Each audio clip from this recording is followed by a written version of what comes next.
Começando então a gravação, aula de SMU, 26 de maio.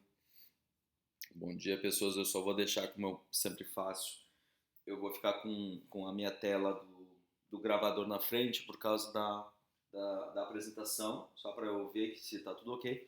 Então, só sempre, por favor, me chamem pelo áudio ao invés de texto, ok? Gente, hoje eu quero duas coisas importantes. Eu quero fazer o fechamento da entrega 1, só mais ou menos ilustrar sobre o que é isso. E uma vez que a gente ainda está falando de entrega 1, eu quero fechar alguns pontos do conhecimento que vocês têm em relação a TCP/IP. Então, muitas coisas é só mera revisão, não tem nada especial. Eu só preciso garantir que todos esses conhecimentos estejam claros, tá? Isso está dentro, inclusive, de uma das tarefas lá da entrega 1, que eu já vou comentar daqui a pouco.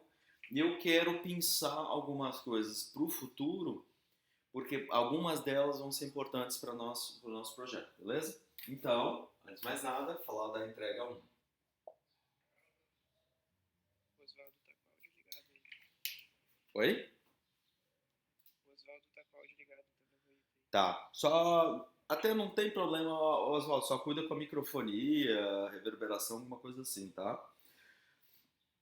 Gente, o que eu quero chamar a atenção da entrega 1 e já começar a ditar um ritmo é que nessa primeira entrega não tem nada exatamente relacionado à disciplina de SMU, mas como eu falei para vocês, eu quero fechar alguns tópicos para que a gente possa depois prosseguir sem maiores percalços, beleza? Então eu só vou dar uma passada na pilha TCP/IP, fechando essas lacunas, como eu falei para vocês, ou relembrando coisas, muito provavelmente vai ser mais isso, relembrando o que vocês já viram, e lá em cima na aplicação eu quero fazer em relação ao curso como um todo, algumas coisas e já falar algumas coisas que eu acho interessantes para o futuro, coisas que podem aparecer, coisas que podem sinalizar, até porque olha que interessante, eu estava conversando pelo fato de eu estar numa fase orientando bastante gente, eu tenho conversado com os alunos, até alguns já, como o próprio Oswaldo, por exemplo, também eu faço a parte de orientação de estágio. Então eu estou bastante envolvido no final do curso da engenharia.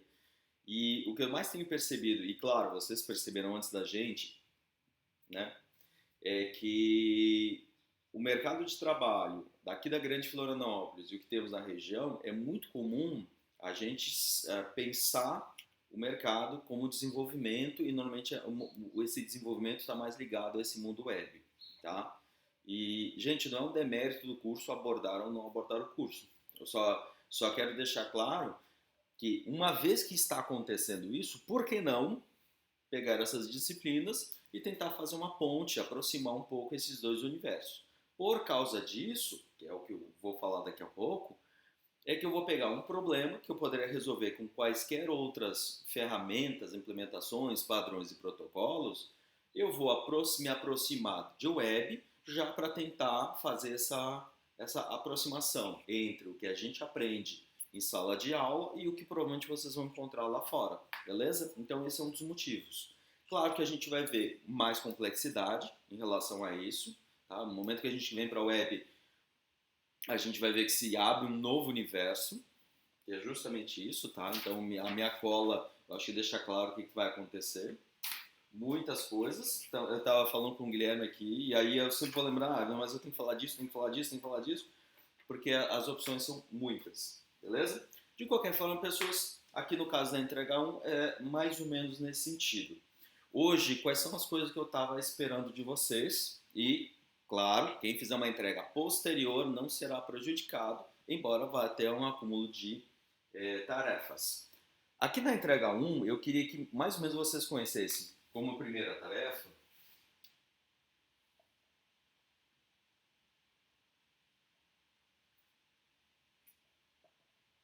É que eu não quero que vocês tenham que fazer jogos do zero, que vocês tenham que fazer coisas do zero e que isso, antes de mais nada, vai implicar num trabalho demasiado para desenvolver um jogo, sendo que o que eu quero realmente é que a gente faça uma aplicação que pode ser um jogo e que a gente consiga perceber isso, mas que a gente vai desenvolver alguma coisa em que o desenvolvimento dessa ferramenta vai demandar muito e talvez vá prejudicar o aprendizado em SMU. Então, por isso que a primeira tarefa, se vocês olharem em termos numéricos daquela que eu fiz, a primeira coisa é ver o que já tem disponível para nos ajudar a desenvolver um jogo. E, como eu falei para vocês, tem várias coisas, inclusive jogos prontos.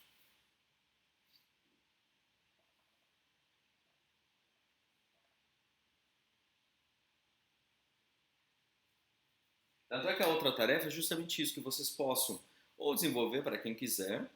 Eu digo isso, gente, porque tem gente que faz uma boa análise, às vezes, do que tem um código pronto, consegue ler um código, consegue se familiarizar com ele e consegue trabalhar. Ou sente a necessidade de desenvolver alguma coisa do zero para que tenha essa propriedade ao falar do código em si. Então, se vocês vão desenvolver ou escolher um jogo, para mim é indiferente. Eu quero que vocês se sintam bem com esse jogo para que a gente possa depois amplificar ele adicionando funcionalidades como, por exemplo, criar canais de texto, áudio ou vídeo para a gente poder fazer essa operação em tempo real e ver esse processo todo acontecendo. Então, por isso que uma outra tarefa é você simplesmente escolher um jogo. E aí eu passei para vocês, eu até atualizei o catálogo. É um catálogo de jogos que eu tenho, então já tem bastante jogo. E vários deles são bastante fáceis de entender, bastante fáceis de implementar e alguma coisa já tem ali caminhada. Por exemplo, no semestre passado, 2020.2, a gente trabalhou já com WebSocket, então já tem... deixa eu até anotar o WebSocket, desculpa, meu Deus do céu. A gente já tem o WebSocket, e do WebSocket para saltar para sinalização, para saltar para tempo real, é muito simples, certo? Então a parte do WebSocket é a mais difícil. E eu digo isso quando a gente for trabalhar com sinalização, que a gente vai ver que isso é importante, certo? Então é isso que eu quero que vocês façam, que vocês peguem alguma coisa pronta, muito encaminhada, só para vocês estejam acostumados em relação a isso. E o tópico de hoje é que eu tinha uma tarefa no semestre passado que era pegar um livro de 2013 e mais ou menos dar uma passada geral que eu separava em 3 partes. Uma parte era só a revisão de TCP/IP, que é o que eu quero falar hoje, só quero puxar alguns tópicos. Muito provavelmente eu não vou falar nenhuma novidade, mas talvez alguma coisa seja. Então é só para fechar bem essas lacunas para que ao longo da disciplina a gente não tenha, como eu falei, essas pedras no caminho para atrapalhar. Outra coisa são itens opcionais dessa revisão que eu coloquei lá na minha tarefa, então peço que vocês repitam isso nos repositórios de vocês, nas tarefas de vocês. É que alguma coisa fala mais de desempenho, alguma coisa mais relacionada a performance, a desempenho de fato. Se alguém se interessar, bacana, é um assunto que vale a pena, mas não é uma leitura obrigatória. Eu só coloquei alguns capítulos, embora pareça capítulo, mas é só, como eu falei para vocês, muito provavelmente, na boa parte dos casos, uma leitura dinâmica ali resolve. E a leitura exatamente sobre a BRTC, vocês podem ver no meu repositório, eu criei 2 tarefas. Uma tarefa está na entrega 1, e a outra não tem entrega associada ainda. Eu só coloquei lá para deixar claro que também haverá uma leitura de partes desse livro, mas isso só vai acontecer lá depois. Muito provavelmente vai acontecer depois da finalização, ou seja, mais ou menos daqui a um mês. Então, daqui a um mês, eu vou pegar aquela tarefa que já está criada e vou colocar dentro de uma listone, vou colocar dentro de um prazo de entrega. Beleza? Então, hoje eu quero ver principalmente TCP/IP. Ontem, a última aula, eu estava falando sobre IPv6, então eu vou subindo camadas hoje. E, gente, por favor, fiquem à vontade para ir me sinalizando se partes vocês lembram, se partes vocês não lembram. Beleza? Então, hoje o foco é isso aqui ficar com vocês. E hoje eu quero fazer principalmente essa revisão que está associada com a leitura. É uma coisa que a gente tinha combinado na semana passada de planejamento, que quem quiser, eu sempre vou colocar antecipadamente, embora aqui deu pouco tempo, né? Eu quero fazer isso com um intervalo maior, que vocês possam ter esse material de leitura. E pessoas, hoje de noite ou amanhã, e provavelmente eu faço isso às quintas-feiras, eu vou entrar em cada um dos repositórios. Por enquanto, só a dupla Guilherme Eduarda e Marcelo Osvaldo passaram os seus repositórios. Então, eu vou lá, vou ver se a tarefa foi feita, mas eu quero que vocês sejam bem sucintos. Então, se é para ler uma revisão, só diga lido o capítulo, lidos os capítulos. Pronto, essa tarefa e deu, tá? Todo mundo é aqui adulto, não preciso que vocês fiquem provando, gravando vídeo, lendo o livro, né? Por favor. ou seja, vocês podem ser bem claros o que vocês fizeram. Gente, vamos lá. Oi? Quando uma tarefa envolve escrever código, tu quer que a gente faça um pull request ou pode jogar direto? O request é bem melhor. Sim. Se tu já souber fazer o pull request, por favor, faça. Ajuda bastante. Vamos lá. Esse aqui.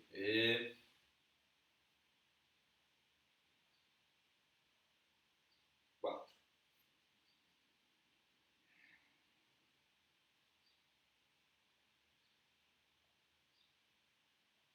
Acho que vocês não estão muito acostumados com essa terminologia, né? Rede local aqui, tá? Se vocês pegarem livros do Tannenbaum, Comer, autores lá dos anos 90, vocês vão ver que essas expressões vão parecer um pouquinho estranho à medida que a gente vai se acostumando com a expressão rede. É que aqui eu quero falar de rede local, tá? Mas normalmente a expressão que aparece é rede, ou às vezes não aparece absolutamente nada. Porque quando a gente está falando sobre isso, ó, a gente pode simplesmente estar assumindo que existe uma rede local. E existe alguma forma de eu fazer o salto entre essa rede local e fazer uma relação entre a nossa camada de internet, que é a camada de rede que a gente vai estar usando.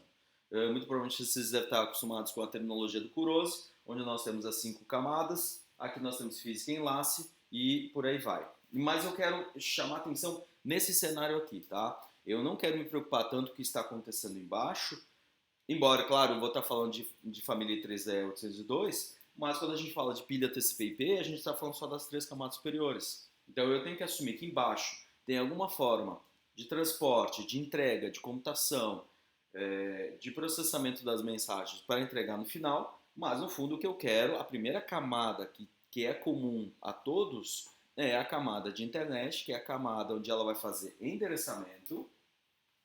Eu vou começar a colocar serviços, tá? Ela tem que fazer endereçamento.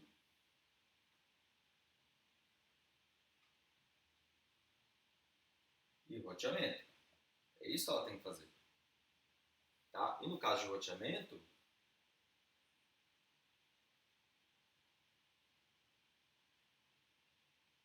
é cálculo e entrega. Beleza? Então vamos começar a fechar um pouco isso daí, porque quando eu estou falando de camada de internet, eu quero que eu tenha endereçamento, todos os equipamentos têm um endereço único e distinto na rede, seja rede local ou seja global, mas eu vou estar sempre muito mais provavelmente falando de global. E a minha cabeça sempre vai estar em cima do IPv6, ok? E aí eu tenho a parte do roteamento, onde eu tenho duas coisas a serem feitas. Calcular as rotas e quando eu precisar fazer essas rotas, fazer essa entrega de fato. Então, normalmente eu vou ter protocolos de roteamento. Então, eu vou ter protocolos de roteamento.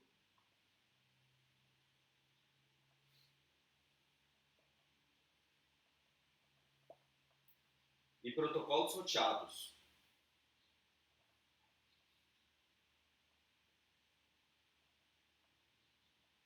E quando eu falo protocolos de roteamento, são protocolos que calculam o roteamento, ok? Aqui eu já quero que, quando eu estiver falando de um cara, se eu estou falando de. Aí eu tenho intra-S, né? Vamos lá. Intra-AS, dentro do meu próprio ambiente, ou inter-AS. Vou colocar isso aqui para ficar melhor da gravação. Inter-AS. E o caso de intra-AS são aqueles protocolos que a gente já vê, né? O RIP, mas o RIP, pra ser bem sério, eu nunca vi ele na prática, embora eu vou colocar aqui, né? Vou colocar aqui RIP, tá? Só pra constar, tá, gente? Eu nunca vi alguém usar RIP, pra ser bem sério. O SPF, e toda a família lá de Cisco e GRP e IGRP, mas normalmente eles são proprietários, não sei como é que está a situação hoje, então só vou ilustrar esses dois. Já no caso do Inter AS, colocar a versão 4 do BGP, que daí atende IPv6 e IPv4, ok? Então, esses protocolos de roteamento são dentro da minha rede local, que é aquela parte de ULA, site local, etc., que a gente viu na aula passada, né? Seja rede 10, 172, 192, 168, para IPv4 ou a família, toda a faixa de endereços FC no IPv6. Ou eu tenho esses aqui de InterAS para BGP para fazer o roteamento. Isso aqui é cálculo de roteamento, construção de tabelas de roteamento, certo? Construção de tabelas. Já para fazer a entrega, eu preciso dos protocolos que são roteados. E aí sim a gente vai ter o IPv4 e o IPv6. Certo? Só mais ou menos encaixar como eu estou falando para vocês. Muita coisa provavelmente eu estou sendo repetitivo. Então, quando eu falo de camada de internet, eu estou querendo dizer isso aqui. No caso, protocolo de roteamento e protocolos roteados, eu posso ter alguma coisa de vantagem, alguma coisa de qualidade de serviço nessas camadas. Uma vez que boa parte dos serviços prestados dessas camadas, eu estou falando de uma arquitetura de melhor esforço. Então eu tenho melhor esforço aqui, representado pelo IP, e eu tenho melhor esforço aqui, que é representada pelo UDP. São protocolos que vão fazer o possível para fazer a entrega, mas esse nosso possível é bastante limitado.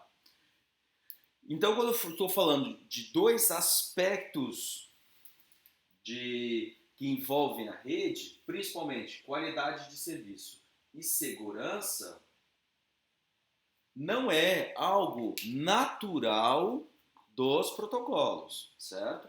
Então, quando eu estou falando de qualidade de serviço e segurança, no IPv4, gente, vai começar a vir o sol daqui a pouco, tá? Vocês podem ver que eu já estou acostumado, eu tenho que botar alguma coisa ali para proteger. Qualidade de serviço e segurança não eram projetados originalmente no IPv4, mas alguma coisa foi contemplada assim no IPv6. Então, se a gente olhar o cabeçalho do IPv6 e ver quais são as duas linhas primeiras, eu não vou... Deixa eu só ganhar um pouquinho de espaço aqui do IPv6, das várias linhas aqui, eu quero chamar a atenção para a linha 1 e para a linha 2, certo? Não vou abrir aqui só, mas se vocês quiserem, por favor, pessoas, procurem no navegador, cabeçalho do IPv6, onde os primeiros campos do IPv6 são projetados para fazerem justamente duas coisas. A primeira coisa, a primeira linha, ela está relacionada à qualidade de serviço. E eu faço isso de duas formas. Primeiro, eu tenho um campo onde eu posso colocar o tipo do serviço, e aí eu posso colocar um número para me identificar, e eu vou falar daqui a pouco sobre isso, que no equivalente do IPv4 está no meio do caminho, que é o DSCP, está mais ou menos na segunda, terceira linha. Quando eu falo que segunda, terceira linha, já é o terceiro, quarto byte. E a parte de segurança, ela é opcional no IPv6, mas ela já está previsível, mas chegou lá. Então, qualidade de serviço, nos primeiros campos do IPv6, vai aparecer o tipo do serviço, onde é um número que eu posso identificar, já falo sobre ele daqui a pouco, e também um identificador para fazer o roteamento de fluxo, onde esse roteamento de fluxo vai permitir que, ao invés de eu ter que ler todo o cabeçalho e todo o endereço de 128 bits de origem e todo o endereço de destino de 128 bits para calcular o melhor caminho para fazer com que este protocolo roteado seja de fato transportado, esse pacote seja transportado, eu vou ler apenas uma identificação de uma rota e aí eu posso armazenar essa informação que quando vier um outro pacote com a mesma identificação, eu posso fazer uma entrega. Ou seja, eu posso, dessa forma, emular um circuito virtual nesse roteamento. Dessa forma, claro, eu estou falando tudo dentro de redes locais. Dessa forma, aí eu estou falando de redes grandes, normalmente de provedores. Eu posso fazer com que sempre os mesmos pacotes, uma vez que eles têm essa identificação de rota de fluxo, eles vão bater num roteador, ele vai ver que tem uma identificação, vai construir isso numa tabela e vai fazer uma entrega. Quando vier o próximo pacote, ele vai ver que tem o mesmo fluxo e vai fazer a mesma entrega. Dessa forma eu consigo fazer, então, cadência de entrega, eu posso fazer com que passe por um circuito, ainda que virtual, mas passe por um circuito. E ao passar por um circuito, o que eu ganho? A questão de serialização, vai o pacote 1, pacote 2, pacote 3, de forma a garantir a sequência, ou seja, não chegar fora de ordem. E aí eu tenho essas vantagens de realmente fazer uma entrega, por exemplo, para aplicações em tempo real. Beleza? O IPv6, portanto, prevê a qualidade de serviço. Já no caso do IPv4, isso era uma extensão, e aí vou falar daqui a pouco, uma extensão que ela foi vindo ao longo do tempo, beleza? Por isso que eu sempre falo, seria interessante a gente ver o IPv6, que já incorporou essas funcionalidades, ao invés de ver o IPv4 e seus vários remendos ao longo da história, para culminar no IPv6, que acontece isso. Até porque quando a gente fala de qualidade de serviço, a gente vai ter justamente dois tipos. O primeiro tipo se chama INT-Serve. O INT-Serve, que é uma forma de eu fazer uma pré-alocação de recurso, eu tenho que envolver todos os dispositivos. Gente, eu vou apagar aqui só para ganhar espaço, tá? Mas como está gravando, qualquer coisa é só voltar para ver a figura, ok? Vou pegar minha flor.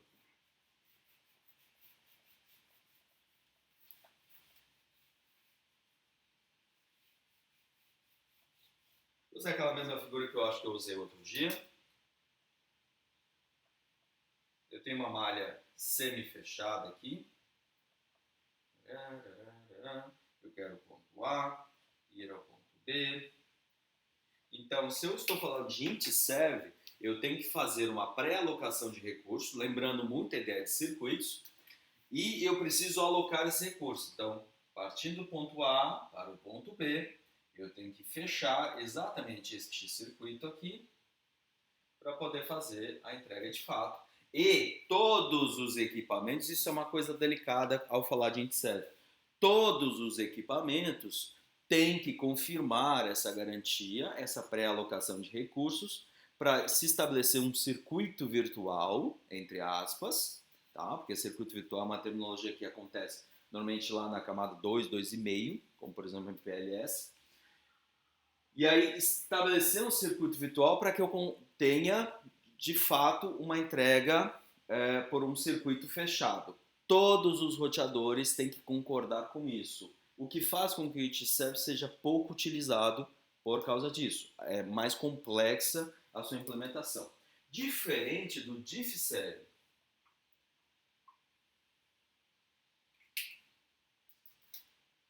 Onde o diff-serve, eu apenas faço o possível para melhorar, na medida do possível, qualidade no serviço. Mesmo cenário.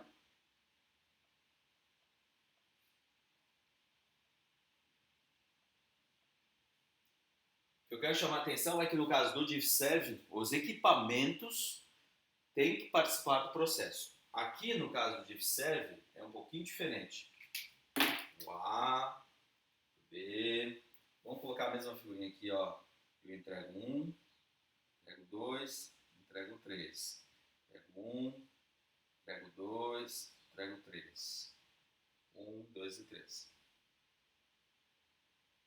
Gente, às vezes eu falo assim, não lembro se eu falei na outra turma, porque como eu estou nesse começo aqui com várias turmas, às vezes eu estou explicando para uma e a outra, e às vezes vão misturando, tá? Então, por favor, só me ajude. Já o diff-serve, ao invés de focar nos equipamentos, eu vou focar no pacote, onde, tanto no IPv4, originalmente, que era o TOS, era no IPv4, ele se chamava TOS e depois virou DSCP, de Serviços Diferenciados. E no caso do IPv6, ele se chama Type of Service. Eu acho que é Type of Service, não me engano.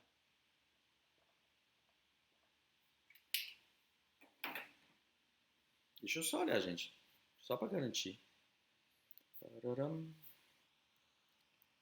IPv6, header.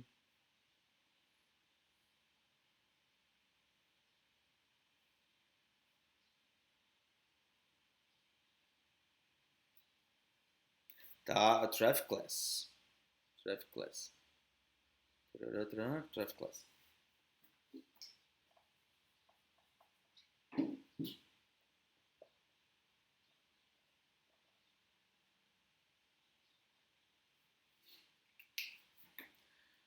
Então, ao invés de envolver todos os equipamentos para fazer uma pré-alocação, eu ainda vou pensar naquela lógica de melhor esforço. Cada pacote vai ter um campo do cabeçalho, seja IPv4 ou IPv6, né, o DSCP, né, antigo TOS, e o Traffic Class do IPv6, onde eu vou colocar uma identificação numérica e ao mandar para esses roteadores. Então, cada pacote ele está agora numerado para poder fazer a transmissão. Então, eu posso, por exemplo, mandar o 1 para cá, o 2 para cá e o 3 para cá. Ok? E o interessante é que tem uma política comum entre os equipamentos, mas isso é opcional, tá? Ter uma política comum.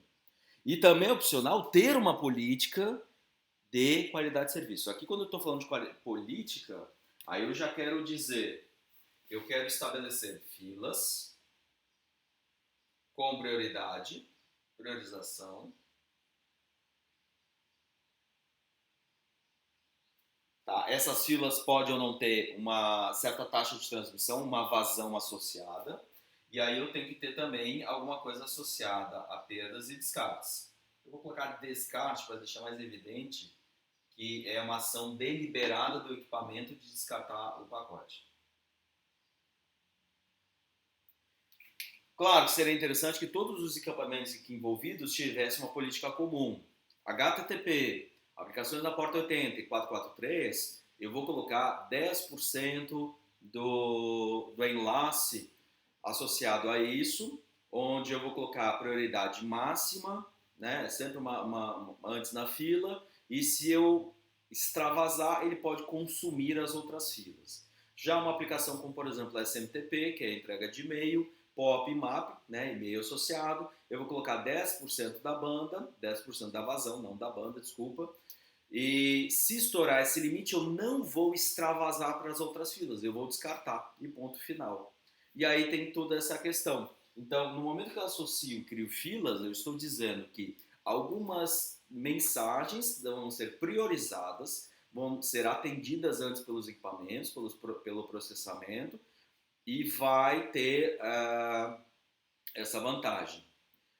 Claro, eu posso então estabelecer limites mínimo e máximo, normalmente se estabelece só o limite máximo, e ainda posso definir se vai extravasar ou não para consumir o recurso das outras filas. Não havendo mais recurso disponível dentro da sua fila, ou mesmo extravasando para as outras, eu começo a aplicar a política de descarte. E aí tem várias formas de fazer isso. Descartar só os primeiros, só os últimos, fazer isso de uma forma aleatória, fazer isso através de pesos, né, que é normalmente o que se faz, né, vai descartando uma quantidade de X de pacotes que vão vindo, ou seja, eu não vou sempre descartar o que está no final da fila ou no começo da fila, eu vou fazer isso ao longo de toda a fila, eu vou aplicando uma política de descarte, de forma que eu sempre vá atender a essa fila, essa priorização e a quantidade de mensagens, para que aqueles serviços privilegiados não sejam impactados pelos serviços menos privilegiados. Só que isso eu tenho que aplicar individualmente em cada equipamento. Eu posso ter técnicas de propagar essas políticas, mas a implementação de fato vai acontecer equipamento a equipamento. Então eu vou marcar este equipamento, por exemplo, ele pode ter uma política aplicada de privilegiar o HTTP, em demérito do SMTP e assim segue, né? Aqui eu não estou dizendo especificamente qual é a política, eu só estou dizendo que vai haver uma política. Já o roteador de baixo não tem essa política, então não vai acontecer absolutamente nada. Todos vão entrar numa fila comum, não haverá uma priorização, não haverá extravasamento e talvez o descarte seja um descarte tradicional, né? Começou a encher, descarta qualquer pacote sem alguma preferência em particular, como o caso do HTTP. E vou mandando em seguida. Então, este roteador, por exemplo, pode ter uma política levemente diferente. Ou seja, pessoas, o DiffServ marca os pacotes para que, caso haja uma política configurada, estabelecida em cada um dos roteadores ao longo do trajeto, que eles possam fazer, então, dar alguma preferência, usando filas e priorização, aplicando o descarte ao longo do processo, certo? Só que, como eu estou falando, normalmente isso aqui é uma nuvem, então alguma coisa eu não consigo. Problemas do IntServ, apesar dele apresentar uma solução melhor, mais próxima de um circuito, e quando a gente falar em tempo real, vai ser muito mais interessante para a gente. A implementação é muito mais complexa porque eu estou falando de vários AS, vários sistemas autônomos e, portanto, isso pode ficar bastante difícil de implementar. Se eu quiser fazer, por exemplo, entre uma empresa que tem uma matriz e uma filial, essa implementação, eu tenho que conhecer muito bem o cenário todo para poder fazer a configuração com as várias operadoras para implementar o IntServe. Então, eu estou ali usando minha rede telefônica. Eu tenho que entrar em contato pessoal para contratar esse tipo de serviço para garantir que todas as pontas envolvidas vão estar fazendo isso. O mais fácil, normalmente, é sempre usar uma única operadora, porque senão ainda tem troca entre as operadoras e aí a complexidade aumenta absurdamente. Já no caso de IntServe, é algo muito mais simples, na lógica de melhor esforço. O que for possível será feito, o que não for possível não será implementado. Certo? Essa é a grande diferença entre os dois. Como eu falei, isso aqui foi mais ou menos pensado no Atitinho e o IPv6 foi já projetado. O que eu estava falando para vocês, gente, ainda no cabeçalho, só para ilustrar aqui em qualidade de serviço, tem um outro campo que se chama Flow Label, que é aquela tag, aquela identificação de fluxo, de roteamento de fluxo, onde eu possa sempre mandar e usar essa informação pronta para fazer a entrega de uma forma mais rápida. Beleza? Então, são formas de eu tentar trazer qualidade de serviço ao nível da rede. Lembrando, se eu pegar o projeto clássico do TCP/IP, eu praticamente não tenho nada aqui embaixo. Embora, pessoas, aqui se eu estiver falando, né, de I30802, posso ter algumas coisas para ter melhorias, mas isso é diretamente relacionado à tecnologia. No caso, por exemplo, 802.11, eu posso colocar, né, vamos colocar aqui o ponto 11, por exemplo, pode ter o Wireless Multimedia, o WMM, que é uma forma de eu não ter algumas confirmações, né, tirar aqueles ACs lá do I302.11, de eu tentar priorizar alguma coisa. Então são pequenos detalhes, mas isso é uma coisa específica desta rede local.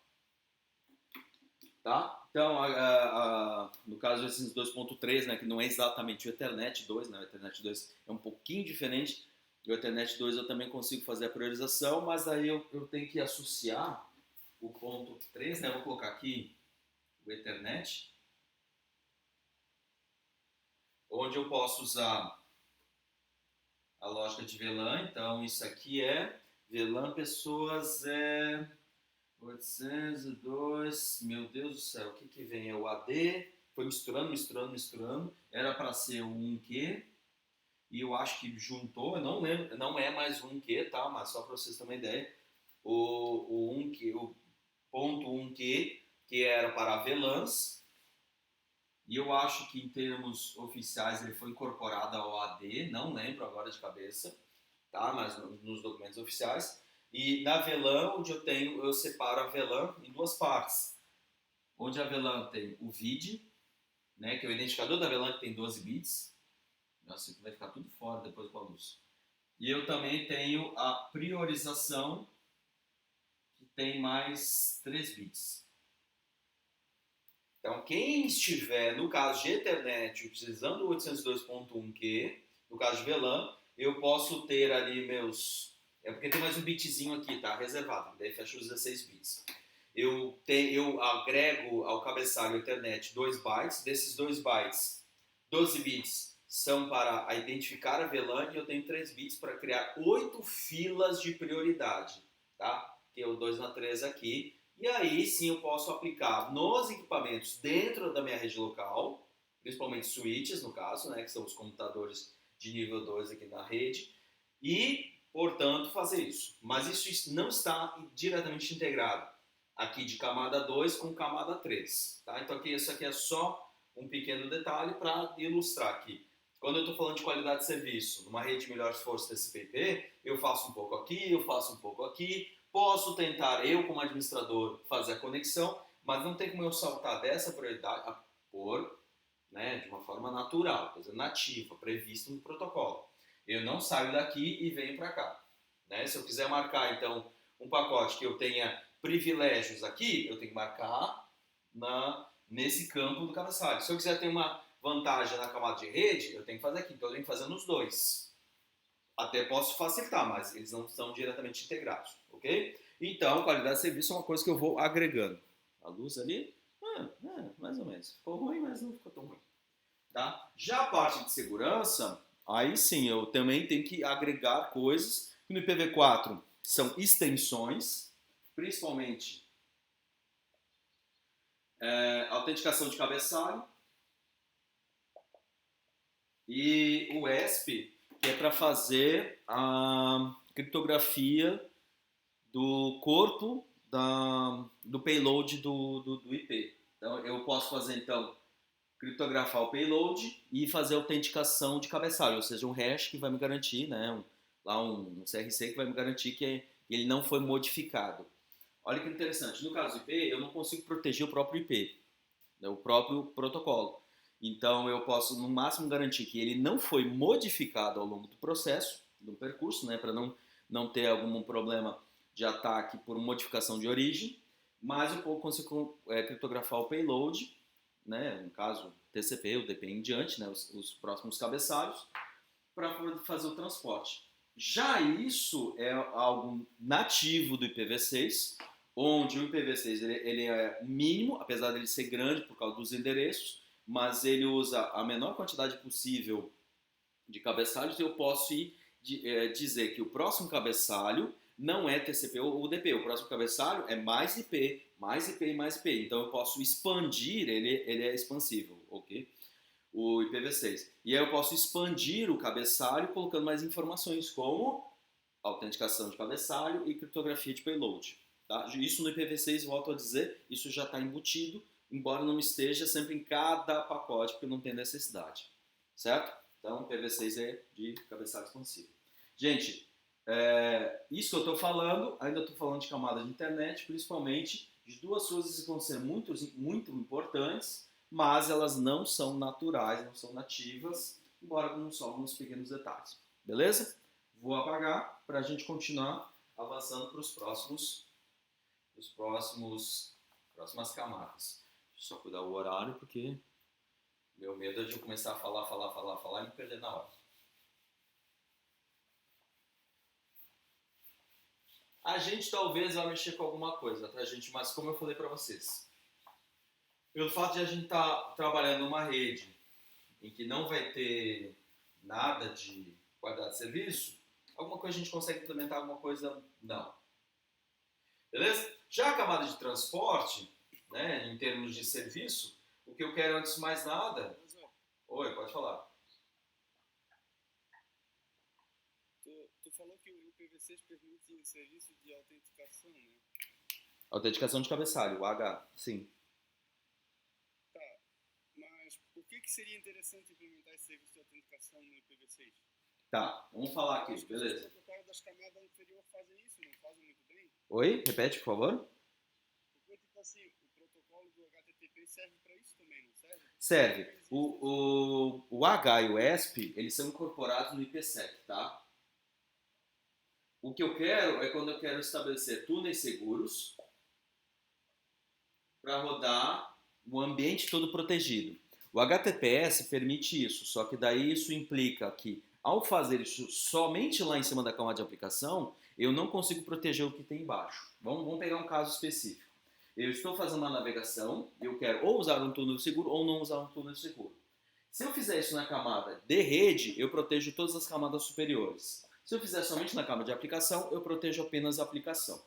Como hoje a gente usa muito HTTPS, talvez às vezes a gente não perceba isso, mas, por exemplo, se eu quiser usar uma navegação tradicional, eu vou precisar do DNS e do HTTP, né, o DNS para traduzir endereço. Toda a parte do DNS vai estar sobre o DP sem qualquer criptografia.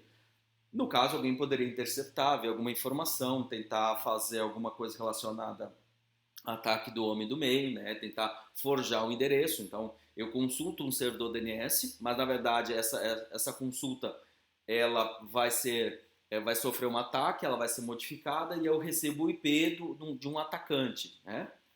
eu quero saber qual é o site do Banco do Brasil. Claro que isso aí não é assim tão simples, mas eu quero o site do Banco do Brasil. Ao invés de ele me mandar o IP oficial do banco, ele vai me dar o IP da sua residência que tem a mesma cara do Banco do Brasil. Claro, gente, não é assim tão simples. Volto a dizer, hoje os navegadores não são tão ingênuos, né? Tem outros mecanismos, mas seria mais ou menos isso.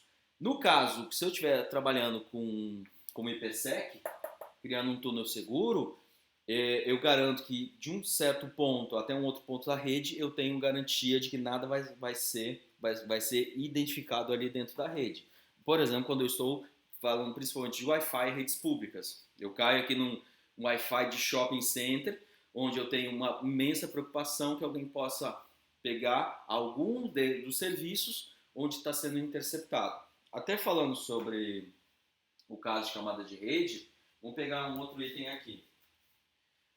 Aqui eu tenho, por exemplo, multicast, certo?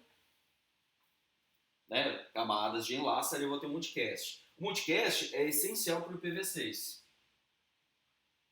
E uma das coisas que acontece bastante aqui quando eu falo de multicast e IPv6 é que eu quero fazer, uma vez que não tem mais o ARP, não tem vários outros mecanismos, mas tem o multicast, é que acontece o anúncio de serviços. E um desses aqui, que vai ser o Avaí ou Avari, tá? Depende de como se pronuncia, no Linux, ou ZeroConf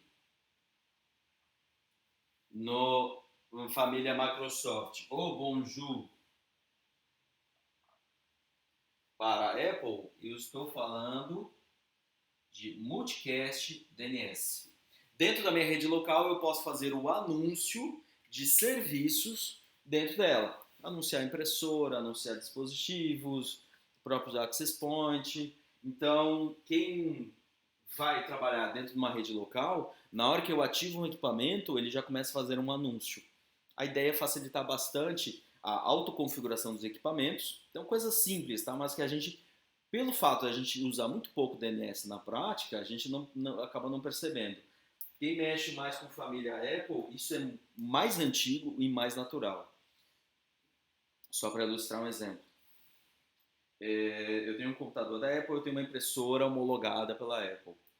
Na hora que eu ligo os dois equipamentos na rede, a minha configuração é zero. Eu simplesmente ligo eles e espero. Cada um vai fazer um anúncio. A impressora homologada, que vai ter lá o AirPrint, é isso, não sei o quê, ela vai fazer um anúncio, ela vai dizer quais são todos os serviços, ela vai dizer qual é o seu modelo, qual é o seu fabricante, qual é o driver, quais as versões do driver e qual é o site onde baixar o driver. Tudo via MDNS.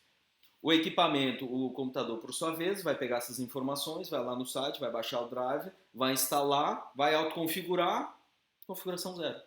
É só isso. Então, o que precisa fazer quando tu tem uma boa impressora? ZeroConf e do Linux não tá tão, pelo menos eu não vejo isso tão em voga, assim, usando bastante. Mas esse é o jeito de fazer configuração. Outra coisa que também vai acontecer, nesse caso, é que daí eu posso fazer anúncio de outros serviços e eu posso fazer autoconfiguração e isso pode me causar alguns problemas.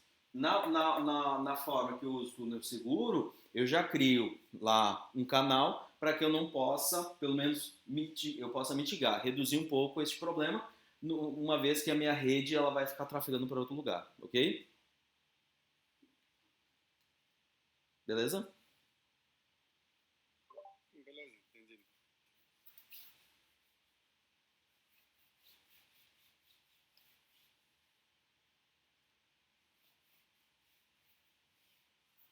Falando nisso, vocês entram em rede pública?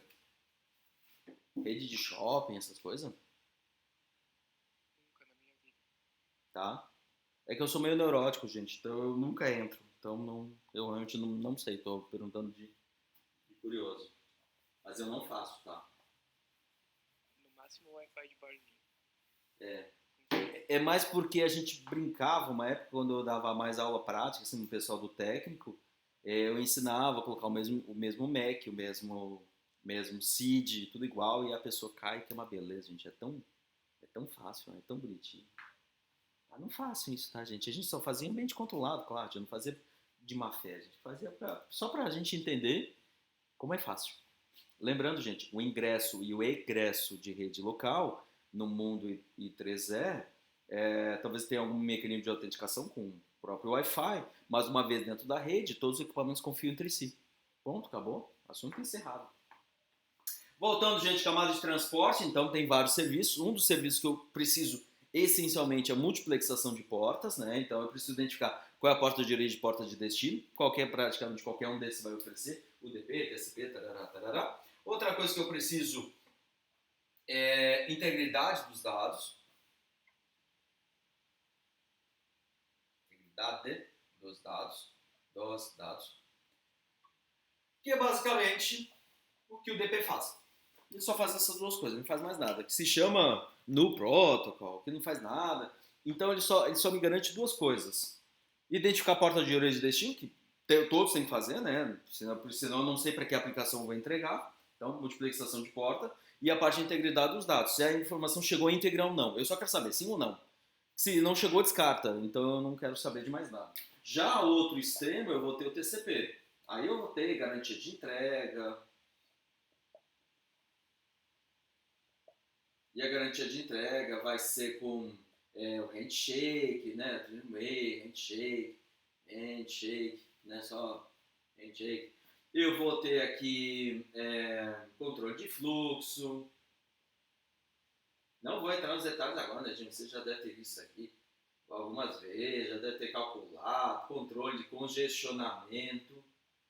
Uma coisa é um ficar recebendo muito rápido, outra coisa é o outro ficar enviando muito rápido.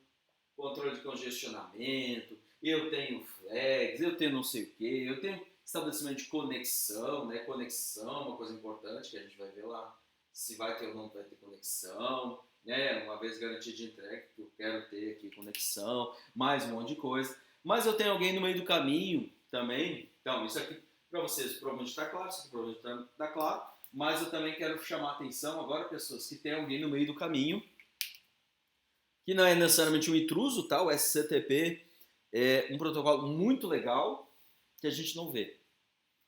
E ele está em vários lugares, ele vai aparecer para nós, tá? O SCTP, diferentemente do HTTP e o TCP, é que ele não é fixo, ok? Então, algumas coisas são configuráveis. Então, ele pode se aproximar do UDP em termos de poucos serviços a serem oferecidos, ou ele pode se aproximar do TCP. Eu posso parametrizar esse protocolo que ele possa fazer isso. Então, uma das coisas legais dele é que ele é flexível em relação à quantidade de serviços oferecidos. Eu posso, portanto, garantir que simplesmente faça a entrega e não verifique se houve essa garantia na entrega. Né? Eu não quero receber confirmação da entrega. Eu posso parametrizar ele para fazer isso. Ou eu posso parametrizar para que haja confirmação de entrega, né? Como a conexão, tá? A garantia de entrega, tarará. Beleza? Então, isso é uma coisa que vai ser legal. Outra coisa que ele também tem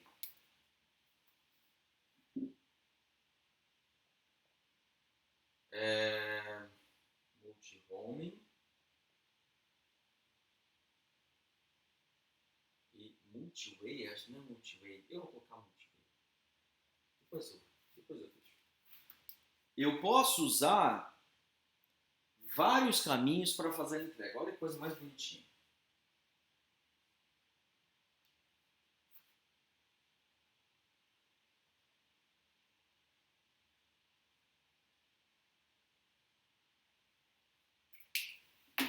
Pelo fato de a gente trabalhar muito pouco com eles e eu ter que em algum momento dar prioridade no que a gente está falando de SMU, a gente até vai ver alguma coisa de SCTP, já comento daqui a pouco porque eu não vou dar tanta ênfase, ok? Só um minutinho.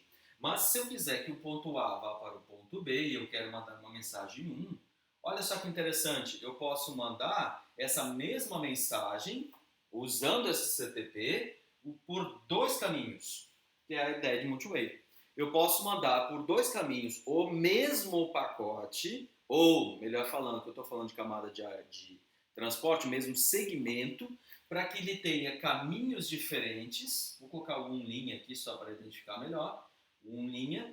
E os dois, inclusive, podem chegar no destino.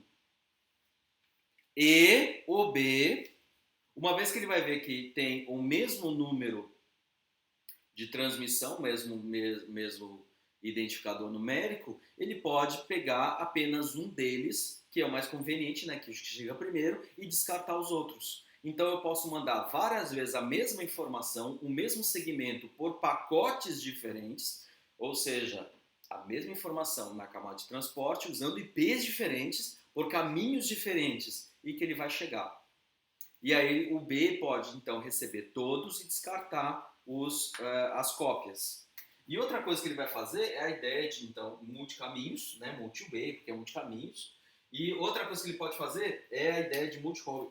Como o B aqui ele vai ter duas interfaces, então provavelmente ele vai ter dois IPs. E quando eu digo provavelmente, porque tradicionalmente, né, a gente pode criar alguns atalhos, mas normalmente o B ali ele vai ter dois endereços. E aí eu posso, portanto, no A, mandar tanto para o IP de cima do B quanto o IP de baixo. E ele também pode receber qualquer um dos dois, usando a mesma conexão. Então eu quero saber uma conexão com o B usando vários endereços possíveis de destino.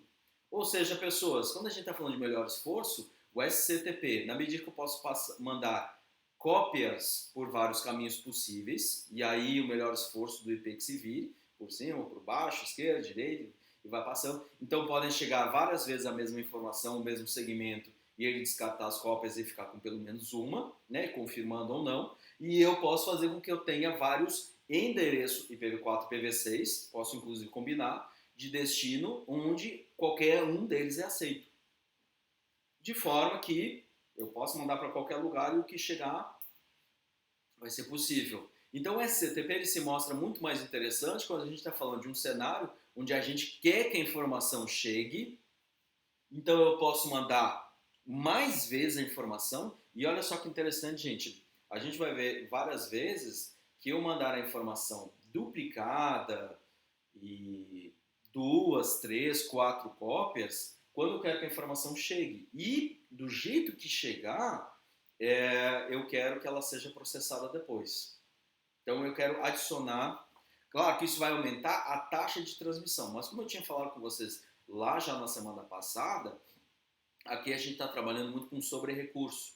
Então é normal eu ter um recurso competitivo, onde eu tenho que disputar por esse recurso, mas eu tenho bastante recurso. Então eu tenho um enlace, por exemplo, aqui na minha residência, eu tenho uma fibra aqui normalzinha, a mais barata de todas. Gente, a mais barata é 60 mega. Eu não vou usar toda essa vazão, essa taxa de transmissão o tempo todo. Agora, neste exato momento, eu não estou usando 60 mega e muito provavelmente só em alguns momentos muito específicos eu vou estar fazendo isso. Ah, mas eu estou lá baixando Full HD do Netflix. Vocês já olharam quanto que é o Full HD com compressão, com isso, com aquilo? Gente, é 4 ou 5 mega, então não tem nada de super incrível. Certo? É Full HD? É Full HD.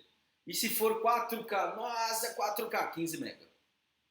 Tá? Então por que alguém tem 200 mega na sua residência? Uma coisa é vantagem sobre recurso e provavelmente quando realmente está usando em alguns momentos mais esporádicos. Beleza? Tá? Eu conheci já gente que consome 100, 200 mega residência. Mas normalmente são 4 ou 5 pessoas que ficam jogando o dia inteiro, fazendo milhões de coisas, fazendo backup da internet, mas não sei o que. Tá? Não é o meu caso. Eu simplesmente navego na internet, leio e-mail. Barulho estranho. Eu leio e-mail. Nas aulas passadas era sapo. Eu não sei mais que bicho vai ter ali.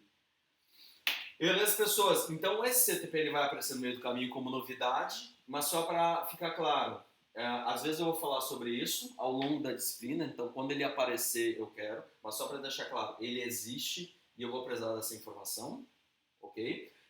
Ou seja, ele pode parametrizado caminhar para cá ou caminhar para cá com mais ou menos garantias, passar por vários caminhos e poder ter vários endereços possíveis de destino. Tudo bem? Então, só fazendo aqui um resgate.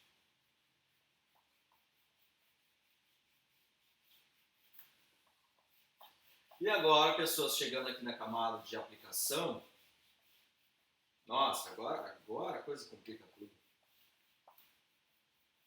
Porque é onde a gente vai praticamente ficar o nosso tempo todo. Deixa eu marcar aqui o que eu fui falando.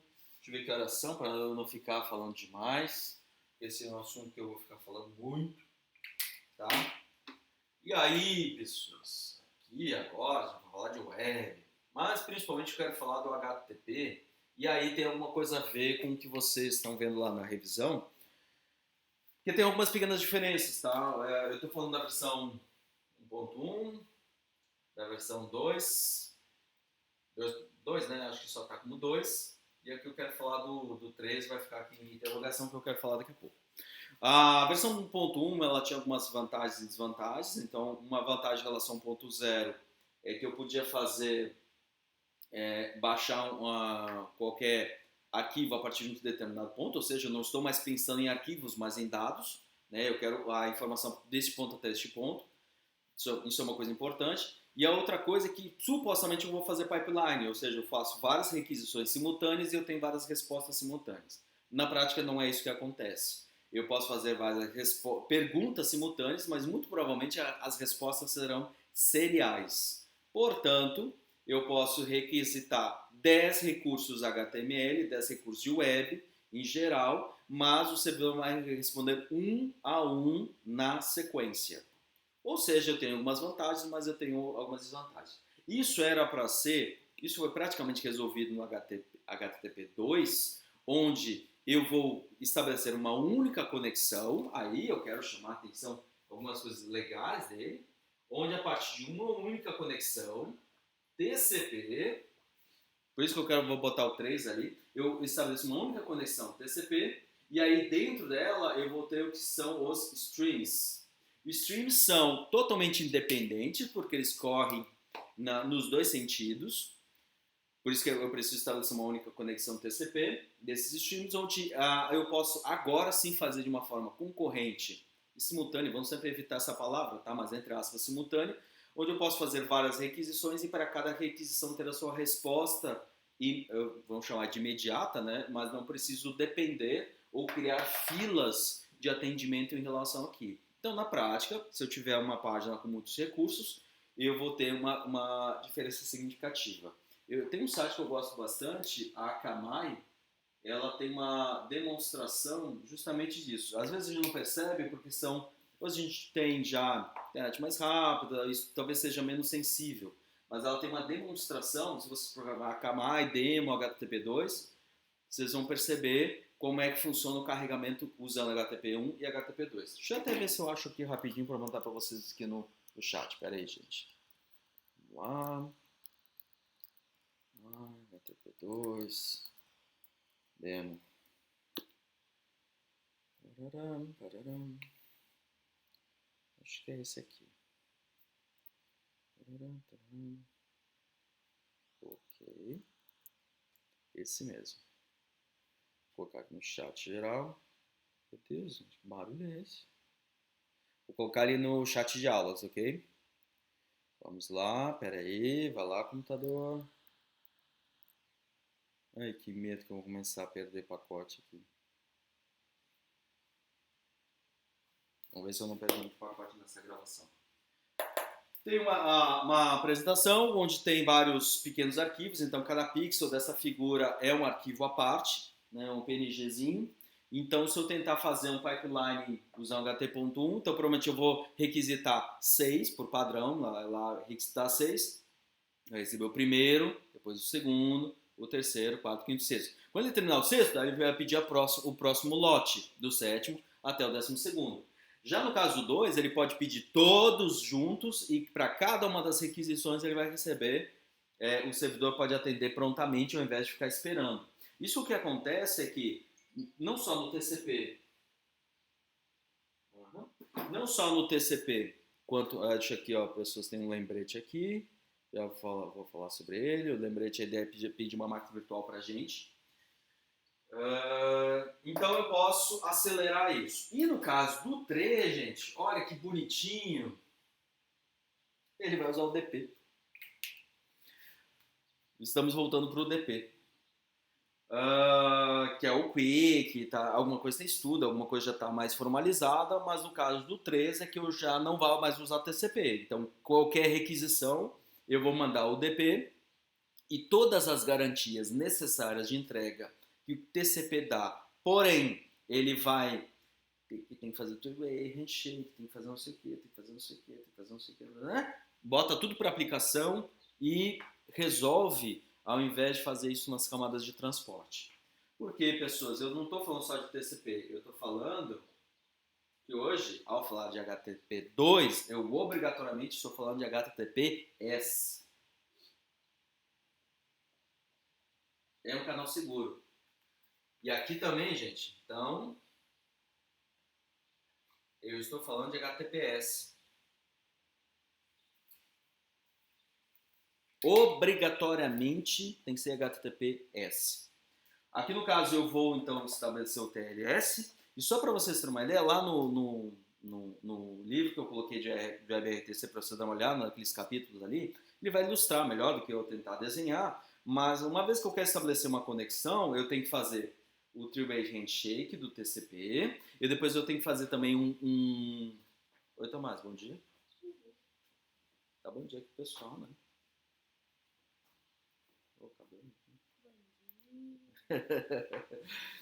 Então, aqui, gente, eu tenho um three-way handshake.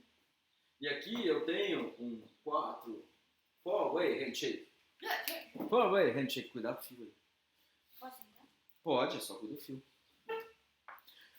Ou seja, pessoas, para eu conseguir estabelecer uma conexão do TCP e começar, de fato, trafegar dados de payload, trafegar dados de HTTP para poder fazer a aquisição, eu tenho um custo muito alto. E quando eu falo custo, não só de tempo, mas também de processamento e custo para os servidores. Então a ideia do HTTP3 é que eu resolva boa parte dos problemas simplesmente não tendo conexão. Uma vez que eu tenho os streams, ou seja, eu mando direto a requisição e o estabelecimento é muito mais simples, isso aqui eles querem fazer com o one-way handshake. Ou seja, eu mando uma pergunta, já vem uma resposta, ponto final, já começa a trafegar, eu já tenho payload e já começa a trafegar de fato. Para reduzir muito, gente, o custo de estabelecimento de conexões e também o tempo para estabelecer essas conexões. A gente tá falando, às vezes, de um usuário, onde cada usuário vai consumir ali uma conexão. Esse processo pode demorar 30, 40, 50, 100, 150 milissegundos. Mas se eu multiplicar por 1000, por 10.000, que é uma escala que a gente tem que considerar hoje em dia, eu posso estar dizendo que a gente está falando isso já de 300, 400, 500 milissegundos, só para estabelecer a conexão. Se a gente falar isso e associar com desempenho, que é o que está falando lá no livro, eu posso dizer que a entrega de informação útil para o usuário, né, quando eu estiver falando lá da aplicação HTTP, é 3, 4, 5, 6, 8 segundos. Ou seja, o usuário vai perceber a lentidão e ele pode cancelar o serviço. Então eu tenho que reduzir sempre onde for possível. Ou seja, aqui eu tenho N conexões.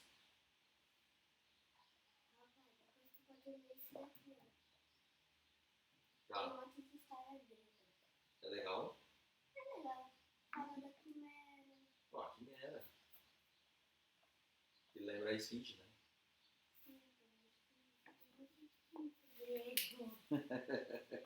O Tomás odeia mito grego, não aguenta mais. Porque eu fico falando o tempo todo de mitos gregos. Tá? Então, gente, quando HTTP, eu estou falando de N conexões, que pode ou não ter TLS, então a gente já não tá, a gente está falando que a criptografia é uma alternativa, uma possibilidade, mas não é obrigatório. Aqui é uma única conexão, eu tenho um custo aqui, mais um custo aqui, para ter os streams, e aqui já eu quero reduzir totalmente isso, mas em qualquer um dos dois casos, HTTPS. Um desses casos que eu posso colocar em cima disso, gente, só para vocês terem uma ideia, a ideia é que muitos dos outros serviços críticos também possam rodar sobre HTTPS, ok? E aí, sim, eu posso ter DNS sobre HTTPS rodando em HTTP3 para que todo o DNS seja em cima de HTTP, logo, tudo é criptografado, tudo é protegido e a única porta, a princípio, que eu tenho que permitir o tráfego e que dificilmente alguém vai bloquear vai ser o HTTPS. Então tem muitas vantagens em relação a isso. Gente, dúvidas em relação a isso? 95, vou tentar matar o resto aqui em diante. Beleza? Posso prosseguir? Tranquilo? Tranquilo, pessoas.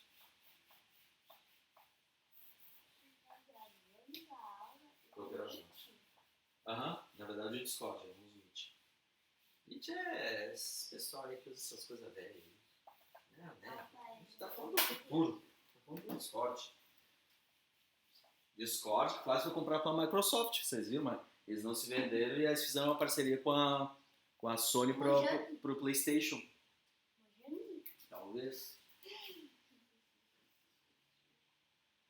Agora, subindo ainda um pouco mais, gente, eu já quero falar da aplicação em si. E ao falar de web, um dos motivos de web ser tão adotada, e a gente vai perceber isso ao longo disso, é que não só a parte servidor, mas principalmente a parte cliente, eu tenho um conjunto bastante expressivo de APIs. Deixa eu pegar as APIs lá que tem documentado, só para vocês terem uma ideia do que eu estou falando aqui. Pera aí. Navegador. Vou pegar da Mozilla. Calma, Tomás, espera aí. Mozilla, Web APIs, tarará, tarará. É que eu quero uma lista delas. Uhum. Aí, colocar no Discord. Também lá no canal de aulas, tá, gente? Tem.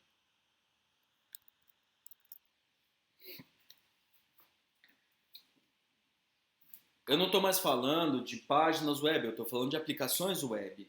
E ao falar dessa forma, eu estou dizendo que o cliente ele já permite a implementação de muita coisa que o navegador, o cliente HTTP, o cliente web, vai prover para vocês. E dessas APIs, várias delas são interessantes para a gente. Uma delas, por exemplo, que é para fazer a comunicação em tempo real, que é o WebRTC. Desse WebRTC, a gente pode ter várias coisas. Então, claro, a gente também está falando de WebSocket, né, que vai ajudar bastante para a gente. Então, toda essa parte de comunicação. Outra coisa que a gente pode usar também é a parte de WebGL. Vou colocar o WebRTC para ficar bonitinho, né? WebRTC. WebGL, pessoas, eu estou dizendo que o meu navegador pode ter acesso direto à GPU, ou seja, uma aplicação web pode acessar diretamente a GPU usando uma API para isso. Então, não é só jogos, mas toda a parte de animação, gráfico, etc., eu posso fazer isso. Então, as aplicações da Autodesk, por exemplo, elas usam o WebGL e aí eu posso fazer uma rotação de um objeto 3D processando em GPU, claro, ao invés de usar CPU para isso. Mas no momento que eu caio em GPU e no momento que eu tenho essas outras coisas, deixa eu botar o WebRTC aqui para baixo, porque eu quero colocar um outro carinha aqui no meio do caminho.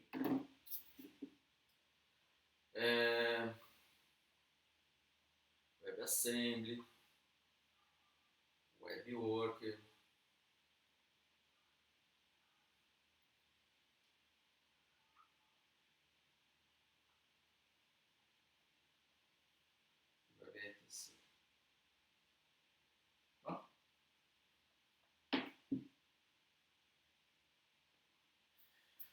No momento que eu tenho suporte à GPU, eu acesso à GPU, a ideia é que depois eu possa usar a GPU não só para fazer a parte de 2 e 3D, a parte de animação gráfica, computação gráfica, mas eu possa usar também o processamento dedicado de uma GPU.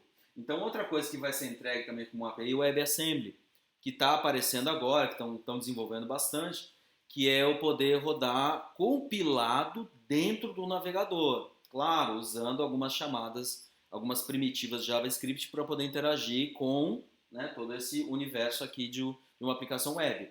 Mas eu posso ter, portanto, uma aplicação feita em C ou C++, compilar, envelopar, empacotar e mandar isso para o cliente, usando chamadas de JavaScript, mas que eu tenho aceleração. E olha que interessante, então a ideia é começar a fazer isso aqui, gente.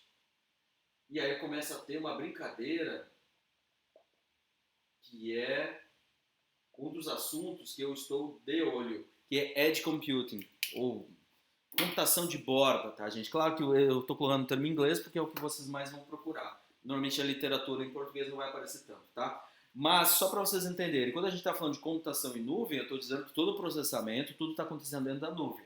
Mas eu quero fazer, então hoje a gente tem Cloud Computing,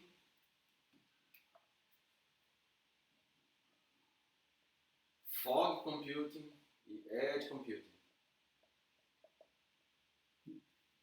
Onde, no caso da computação em nuvem, tudo acontece na nuvem de fato, dentro do provedor. Fog, que eu já começo a misturar os dois elementos, e Edge começa a processar na borda. Então, aqui, pessoas, imaginem o seguinte, que eu tenho uma aplicação onde essa aplicação, parte dela pode processar de fato lá no servidor, mas eu posso começar a aproveitar o grande poder de processamento de CPU e GPU que tem dentro da minha máquina, via WebGL ou via outros canais para acessar a GPU, tá? Não só necessariamente o WebGL, tá? Só estou dizendo que este caminho está se apresentando. Rodar aplicações compiladas para ganhar bastante em termos de desempenho e aí começar a ter esse processamento, beleza? Aí, pessoas, associar aos web workers, que são processos que vão rodar ao fundo, sem interação direta com a DOM, né, com a interface, seria o equivalente a rodar serviços dentro dos sistemas operacionais, que são, por exemplo, service workers e outras coisas, de forma, pessoal, que eu tenha, portanto, várias aplicações rodando em background no servidor e que possa fazer esse processamento.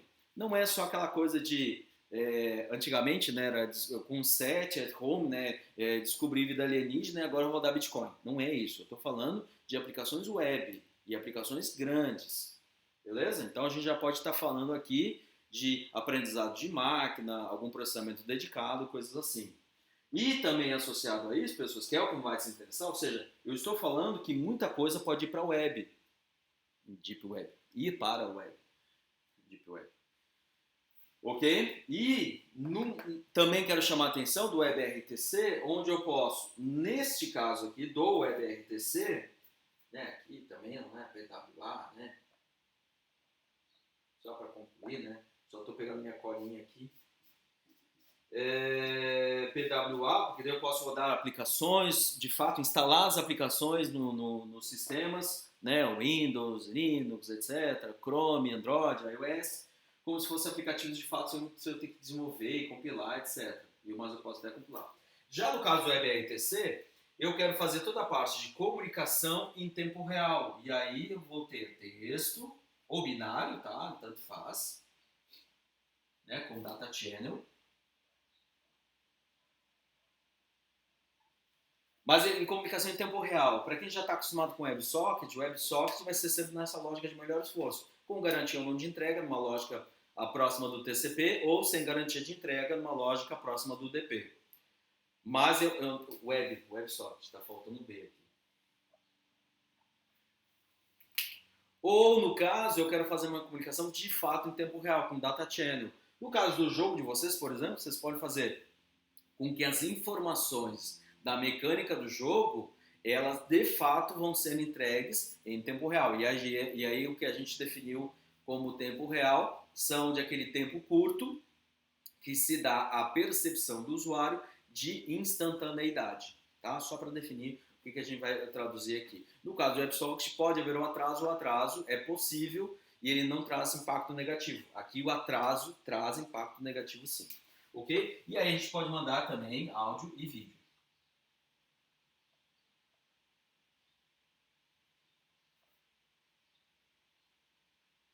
Um áudio channel e vídeo channel.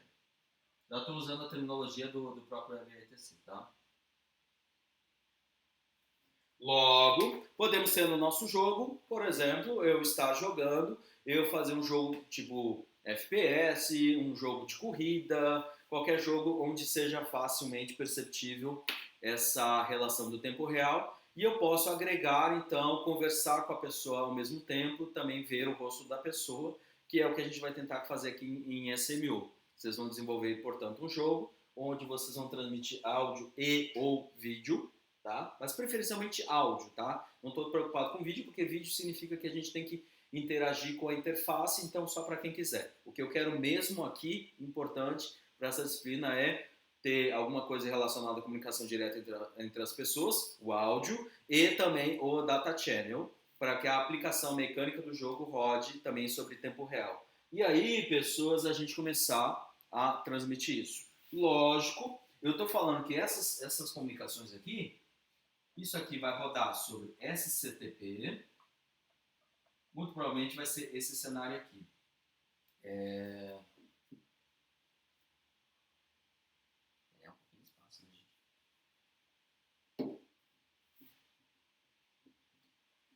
estar assim, ó. SCTP over TCP.